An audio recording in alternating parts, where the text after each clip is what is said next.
Amara Dlamini lived in a quiet part of Mbale, Uganda, in a house that once felt warm and full of voices. She was known as a gentle young woman, always respectful, always careful.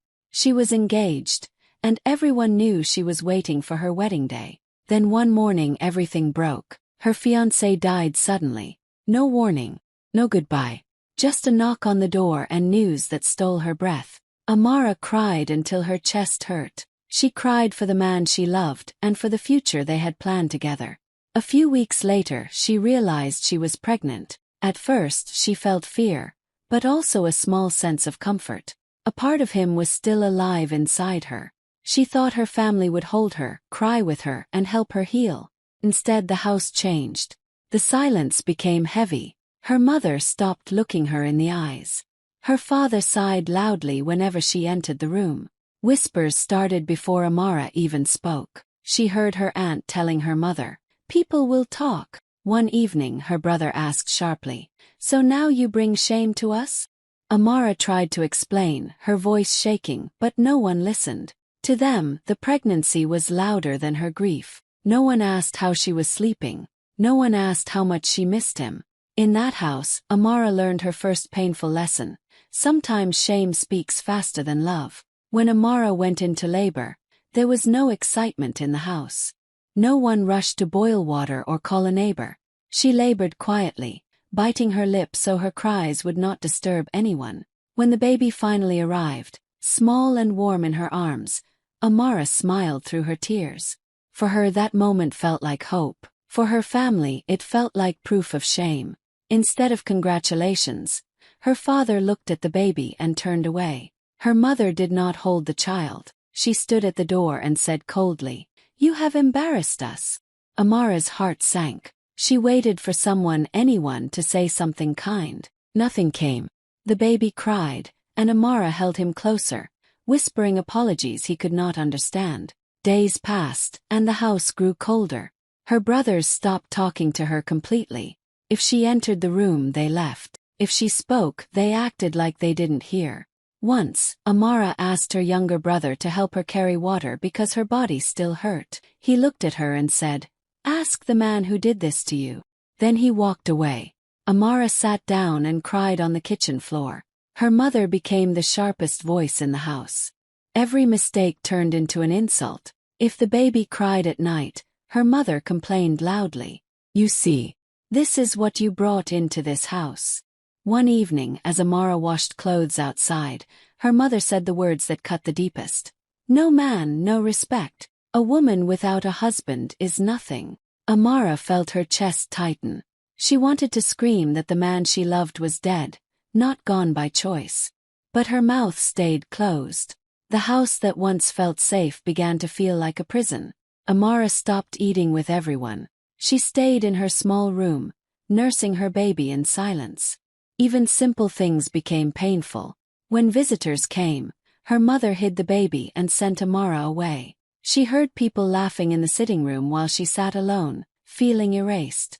At night, Amara stared at the ceiling, listening to her baby breathe. She wondered how love could turn into cruelty so fast. This was the same family that once promised to protect her. Now they spoke to her like she was a stranger. The walls felt like they were closing in, and with every passing day, Amara understood one thing clearly: staying in that house was slowly breaking her. That night, the air in Amara's house felt heavier than usual. Every word seemed sharper, every glance colder. She had spent the evening trying to explain herself, trying to tell her mother that she was hurting too, that she was doing her best to care for her baby, that she hadn't chosen this life. But her mother only shook her head, her voice rising, echoing in the small living room. Her brothers didn't even look at her. They muttered under their breaths and left the room, leaving her alone with her mother's words. The argument grew louder, anger spilling over like water from a broken pot. Her mother slammed her hands on the table. "I've had enough. You bring nothing but shame. Take that child and leave." Amara froze. For a moment, she thought she hadn't heard right. Take her baby and leave. But the words came again, sharper this time, like a whip across her back. She looked at her tiny newborn sleeping in a worn blanket, her heart twisting in panic. How could they say this? How could they abandon her at the one moment she needed them most? Her legs felt weak as she gathered her few belongings. She shoved some clothes and a small blanket into a worn bag. Nothing else mattered. No money. No plan. Just a baby and the sudden, shocking weight of being completely alone. Tears streamed down her face, hot and unstoppable, while her baby stirred in her arms, making soft little noises that made her chest ache even more. She walked to the door, each step heavy and surreal. Her mother followed her, shouting harsh words about disgrace and failure. Her brothers didn't even move. The house, once a place of laughter and meals together, now felt like a cold, cruel trap she had no choice but to leave. When she reached the door, her mother slammed it behind her. The sound echoed in Amara's ears like a sentence, like a final judgment. Outside, the night was dark and quiet. The streets of Mbale were empty, but every shadow seemed to mock her. She held her baby close, whispering soft apologies she didn't know were necessary. Her tiny heart beat against her chest, and Amara promised herself silently, "I will keep you safe. No one will ever hurt you like this." She didn't know where she would go, how she would survive, or what tomorrow would bring. All she knew was that her family had turned their backs on her. And yet, even in that crushing, terrifying moment, a small spark of determination flickered inside her, the same spark that would one day grow into strength. The night felt endless, but Amara kept walking, step by step, with her baby in her arms and a bag of almost nothing. Each step carried pain, yes, but also a seed of courage. She had been thrown out, abandoned, and humiliated, but she was still here, and somehow she would survive. Amara found herself in Jinja, far from the house she once called home. Her friend, knowing a little of what she had gone through, offered her a corner in an unfinished room. There were no doors, no proper walls, just a roof to keep the rain off. At night, she laid a thin mat on the bare floor and wrapped her baby in a blanket, hoping he would sleep through the discomfort and the cold. Some nights, she shivered more than he did, hiding her teeth chattering beneath quiet tears. By day she had to survive. She had no money, no support, and no one to turn to except the small circle of friends who believed in her. She started selling boiled eggs by the roadside. The mornings were long, and the sun burned down on her back as she carried a small basket of eggs, her baby swaddled close against her chest. People walked past her in a hurry. Some dropped coins with pity, murmuring, "Poor girl, single mother." Others stared, whispered to each other, or shook their heads. Some even laughed. Amara forced herself to smile and say thank you, but inside, her heart ached with every look of judgment. Every day was a test of strength. She had to wake early, fetch water, boil eggs, and watch her baby carefully while customers came and went. The little money she earned barely bought milk and a few scraps of food.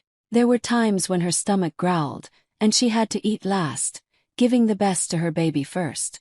Some nights, when the street quieted and the city slept, she let herself cry. She cried silently, listening to her baby's steady breaths, praying he would never know the full weight of her despair. She whispered promises to him instead. "Mama will protect you. Mama will make sure you never feel unwanted." The people of Jinja didn't make it easy. Some shopkeepers refused to serve her properly. Some neighbors avoided her, pretending she wasn't there. Even when she smiled, people saw her only as a single mother, someone to pity or gossip about. It hurt, but Amara refused to let it crush her. Every coin she earned was a small victory, a tiny reminder that she could survive without anyone else's approval. Amara's days blurred into one another. Sunlight, work, worry, tiny moments of laughter with her baby, and then night. The long, lonely nights where she questioned everything. She missed her old life, the family who abandoned her, the fiancé she would never see again. But with every passing day, she learned something new about herself. She could endure. She could keep moving. She could keep loving, even when love wasn't returned. Slowly, in the small, unfinished room, surrounded by the rough walls and the sounds of the street, Amara began to understand the quiet power she had inside her. Every boiled egg she sold, every small coin she earned, every night she held her baby close, she was surviving. Not just surviving, but laying the first stones of a life that would one day be hers entirely. She was tired, she was hurt, and sometimes she felt invisible, but in the depths of her heart, she knew one thing for certain: she and her baby would make it through. Somehow. Life in Jinja was harder than Amara ever imagined. Every step outside her friend's small unfinished room felt like walking into a storm. People stared at her, whispered about her, and never held back their judgment. She could hear them sometimes, women talking in hushed tones as she walked past the market. "Did you see her? A young girl with a baby, no husband." Their words cut deeper than any insult from her own family. She wanted to disappear, to shrink into the ground, but she had her baby to think of. She had to keep moving. Even at church, where she hoped to find comfort, the coldness followed her. The women who once smiled at her avoided sitting near her. Some crossed themselves when she passed, murmuring prayers meant to shame. Amara felt her chest tighten with every sidelong glance, every turned head. It hurt to be treated like she didn't belong anywhere, but she refused to leave. She whispered to her baby, "Don't worry, my love. Mama will make sure we survive." Finding a place to live became nearly impossible. One morning, she went to a small rental house, hoping she could finally have a safe space for her child. The landlord looked her up and down and shook his head. "I don't rent to single mothers," he said flatly. Amara felt her cheeks burn with shame, but she clenched her teeth and nodded, turning away without a word. Every door that closed in her face reminded her how much the world was stacked against her, but she kept walking. Even small moments in the market were filled with humiliation. People offered her food or coins, not out of kindness, but with pity in their eyes. A few sneered at her, making jokes she could hear clearly. Look at the young mother, struggling with a child she should not have. She wanted to cry, to scream at them, but she swallowed her pride. She had no choice. Every boiled egg she sold, every small coin she earned, was for her baby. She could not afford to break. At night, when she wrapped her child in a thin blanket and held him close, Amara let herself feel the weight of it all. She felt invisible, unwanted, humiliated by a society that judged her for something she could not control. Yet, in the quiet of those nights, she also felt a small spark of defiance. She promised herself, "I may be looked down upon now, but I will rise. I will show them I am more than their gossip." Each day was a battle, every interaction a test of strength. The whispers, the sidelong glances, the cold hands of society tried to crush her spirit, but Amara refused to let them. She survived because she had to, for her baby, for herself. And little by little, with every step she took, she began to realize that the opinions of the world could not define her. She was building something stronger, something no one could take away. Her courage, her determination, and the love that kept her moving forward. Amara's days had been heavy with struggle for so long that she almost forgot what it felt like to hope. But one morning, as she walked through a narrow lane in Jinja, she noticed an older woman sitting outside her small shop, carefully stitching a torn dress. The woman looked up and smiled kindly at her. "You look tired, child. Sit. Want to learn something?" Amara hesitated. She had never sewn before. Her hands had only ever carried eggs, water, and her baby. But something in the woman's gentle voice made her nod. She needed a change, even a small one. The older woman's name was Mama Grace. She taught Amara slowly, patiently. She showed her how to thread a needle, how to measure fabric, how to make a seam straight. At first, Amara's stitches were crooked, her hands clumsy. The needle pricked her fingers more times than she could count. She cursed quietly under her breath, embarrassed at how slow she was, but Mama Grace would only laugh softly. "Slow and steady, my child. Steady wins the race." Every day after selling eggs and taking care of her baby, Amara would return to the little shop. She practiced until her fingers ached, until her eyes blurred from concentration. Sometimes she wanted to give up, to sit down and cry because it all felt too hard. But she thought of her baby, sleeping soundly at her friend's unfinished room. She thought of the life she wanted to build for him, a life where he would never feel unwanted. And so she kept going. Soon she started helping neighbors with small repairs. A torn skirt here, a ripped shirt there. At first, people didn't pay her much. Some gave her a few coins out of pity. But slowly, word spread that Amara could make old clothes look new. People started trusting her work, and she realized something important. This money was different. This money wasn't pity. It wasn't a gift, it was hers. She had earned it with her own hands, with sweat and care. And for the first time in months, she felt a spark of pride. Even when her baby cried in the shop, Amara learned to balance it all. She hummed softly while stitching, rocking him gently, teaching herself patience in ways she had never known. With each repaired dress, each hem sewn straight, she felt stronger. She began to understand that this small skill, just sewing clothes, could become something bigger. It could be her way out, her ticket to independence. Her neighbors began to notice her determination, and some even offered small jobs or extra fabric. It wasn't much, but it was enough to keep them going. Amara's heart lifted a little each day. For the first time, she saw herself not just as a struggling young mother, but as someone capable, someone who could create, someone who could provide for her child with dignity. It was still slow. Life was still hard. But Amara finally felt that flicker inside her, a tiny hope that maybe, just maybe, things could get better. Every stitch she made was a small victory, every coin earned was a step forward. And for the first time since she had been thrown out of her home, Amara felt that she wasn't just surviving anymore. She was starting to build. Late at night, when the streets of Jinja were quiet and the city slept, Amara would sit by the small sewing machine she had borrowed from Mama Grace. The room was dim, lit only by a single lamp that flickered every now and then, but she didn't mind. Her baby lay asleep beside her, wrapped in a thin blanket, his tiny chest rising and falling with each breath. She watched him for a moment, tracing the curve of his little face with her eyes, and whispered softly, "Mama will make sure you never feel unwanted, never unloved." That promise was a seed that began to grow inside her. The first nights were hard. Her fingers ached, her eyes burned from fatigue, and the hum of the sewing machine felt endless. Sometimes the thread broke, sometimes the fabric tore, and sometimes she just wanted to stop and cry. But she couldn't. Her baby depended on her. She remembered the way her family had abandoned her, the way society had looked at her with pity or judgment, and she let that pain turn into determination. Each stitch she made became a small act of love, not just for her work, but for her child and for herself. Slowly, something changed inside Amara. She started standing taller, speaking a little firmer, believing a little more in herself. She realized that she could face rejection, hardship, and loneliness, and still keep moving forward. Confidence began to creep into her steps.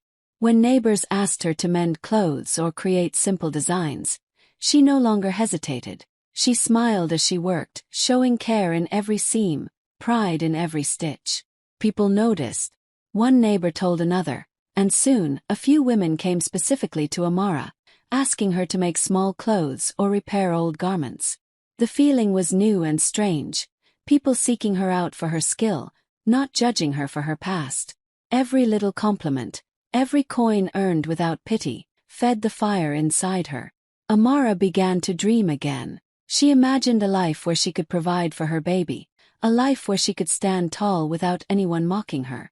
At night, as the baby slept, she allowed herself to imagine the future, letting hope and courage mingle in her heart with the quiet hum of the sewing machine. With each passing day, Amara's inner strength grew.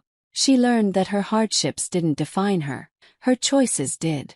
She had chosen to keep going, to work, to love, to survive. And with every small success, her confidence grew bolder. She began planning more carefully, thinking about ways to expand her work, and dreaming about a small shop where she could really call her own. The whispers of shame from the past no longer held her down. Instead, they pushed her forward, reminding her why she had to rise. Late at night, in that tiny borrowed room, with her baby asleep beside her and the sewing machine clattering softly, Amara discovered something more powerful than fear, more lasting than sorrow. She discovered herself. She discovered that she could face the world, no matter how cruel it seemed, and come out stronger. And with every stitch she sewed, she promised herself again. Her child would never feel unwanted, and she would never stop fighting for the life they both deserved. 2 years passed since Amara had walked out of her family's house, carrying nothing but her baby and a small bag. Those years had been long, hard, and filled with struggle, but they had also been years of quiet growth, determination, and learning. The little skills she had learned from Mama Grace slowly turned into something bigger. She had mended countless clothes, made small designs, and worked late nights while her baby slept. And now, that hard work was beginning to pay off in ways she had only dreamed of. Amara opened her own tiny tailoring shop in a busy corner of Jinja. It wasn't large or fancy, but it had a small sign, a few chairs, and a space where she could lay out her sewing materials. At first, people walked past, curious but cautious.